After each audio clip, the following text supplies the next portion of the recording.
छत्रपती शिवाजी महाराजांना नमन करते।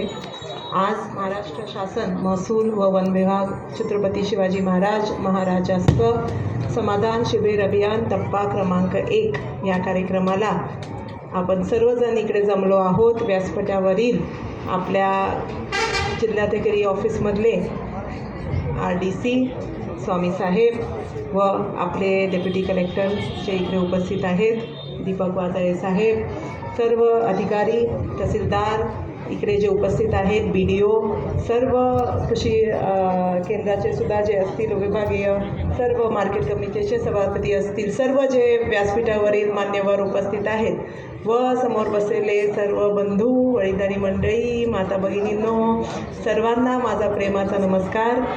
आजच्या या शिबिरामध्ये मला उल्लेख करायचा आहे की जे सर्व अधिकारी सकाळपासून इकडे काम करत आहेत सर्व लोकांसाठी, ते पूर्ण म्हणजे आपलं जेवण पाणी सगळं बाजूला ठेवून संध्याकाळपर्यंत आज दिवसभर लोकांच्या सेवेमध्ये आज पूर्ण जे अधिकारी डिपार्टमेंट आहे सर्वांना रेव्हेन्यू, महसूल आणि वन विभाग डिपार्टमेंटच्या STचे सुद्धा ट्रॅव्हलचे सुद्धा हे आज इकडे अधिकारी आली आहेत।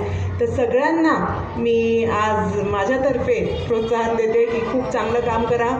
आणि आज मला एक वेगळी गोष्ट आपल्या सगळ्यांना सांगायची आहे की आजचा कार्यक्रम तर नक्कीच शासन आपला दारी म्हणून सुद्धा मागच्या वर्षी, त्याच्या आधीच्या वर्षी सुद्धा आपण हा कार्यक्रम घेतलेला।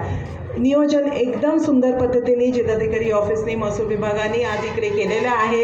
एवढ्या मोठ्या संख्येमध्ये सगळे लोक, महिला इकडे उपस्थित आहेत।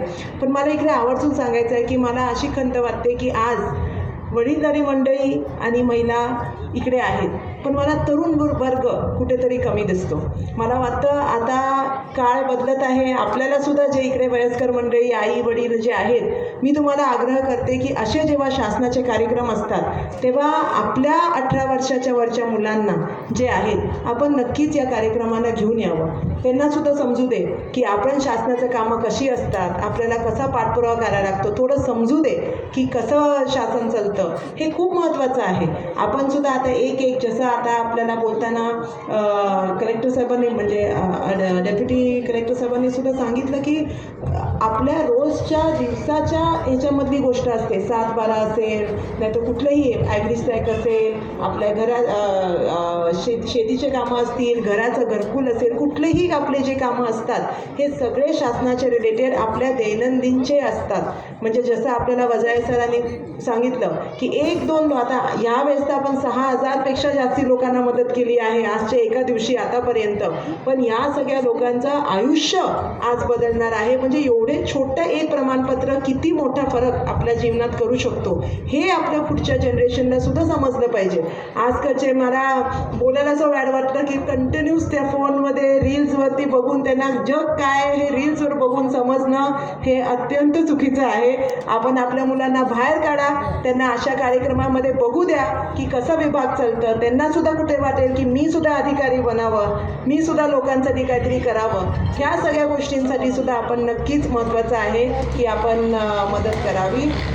त्याच्या पलीकडे सुद्धा आता ॲग्री स्टॅकचा विषय, फार्मर ID कुणी केलं आहे, आपलं फार्मर ID ॲग्री स्टॅक हात वर करा ज्यांचं फार्मर ID झालं आहे। आता काय व्हायला लागलं आहे, काळ बदलत आहे, हा परत विषय तिकडेच येतो की आपल्याला आता जसं काळ बदलत आहे, डिजिटलायझेशन जास्ती होत आहे। आपले जे सगळे पत्र होते, व्यवहार पहिले जो तहसील ऑफिसमध्ये व्हायचा, हा सगळा आता ऑनलाईन पद्धतीने वाढलेला आहे। ही गोष्टसुद्धा आपल्याला समजायला पाहिजे, म्हणून तरुण वर्गाला आपल्याला ह्याच्यामध्ये ओढून घ्यायचं आहे। जर आपण डिजिटलायझेशन केलं तर आपली कामं एवढ्या सोयीस्कर, एवढे फास्ट घरी बसून होतात। कुठे आपण चक्रा काढायच्या, कलेक्टर ऑफिसला जावा, BDOच्या ऑफिसला जावा, आपल्या तहसीलदारांच्या ऑफिसमध्ये जावा।